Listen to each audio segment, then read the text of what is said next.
aya aracyari ikiboga nk'ibisanzwe.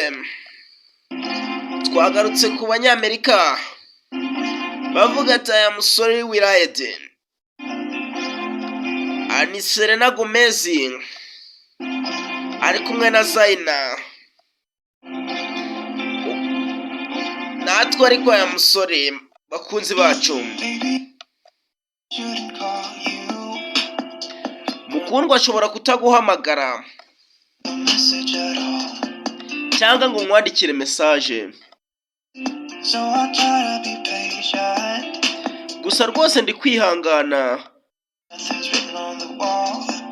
kuko nta kintu na kimwe cyanditse ku rukuta.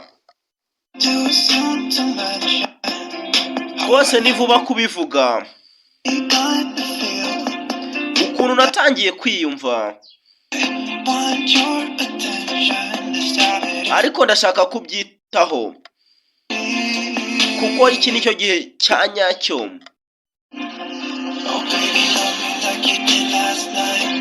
Mukundwa nkunda nk'uko waraye ubikoze, ndashaka kukugumana paka bukeye.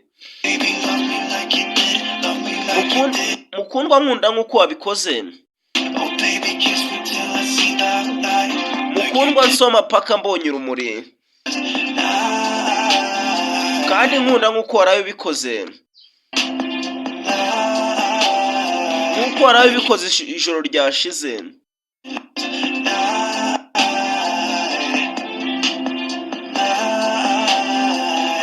Nijoro birashoboka ko naba ndi umunyamahirwe kubona umuntu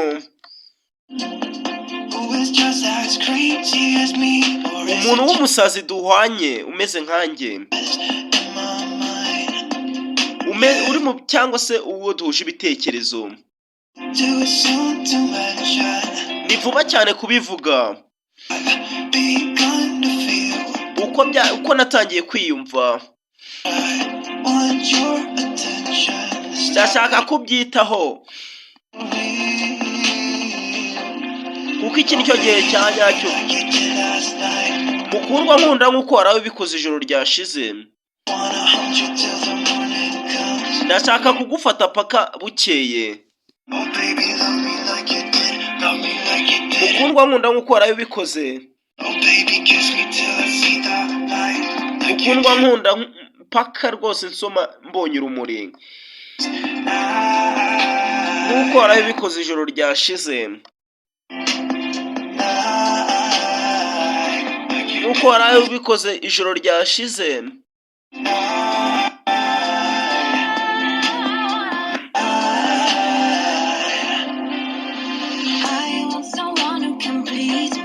Ndashaka umuntu washobora kunshimisha,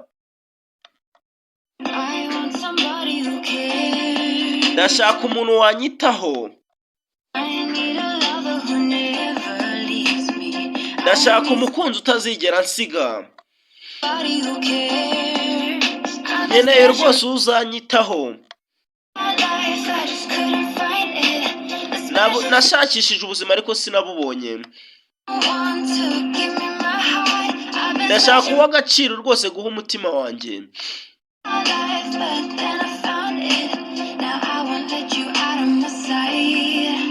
Rwose noneho ubu nashakishije ubuzima narabonye, rwose rero sinshobora kukureka ngo ugende ujye kure y'amaso yanjye. Mukundwa nkunda nk'uko waraye ubikoze ijoro ryashize, ndashaka kugufata paka bukeye.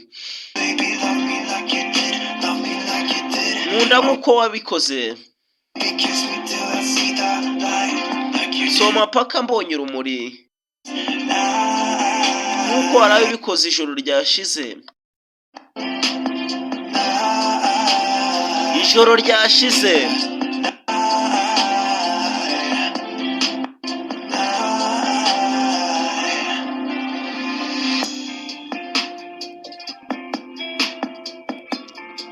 turabakunda cyane.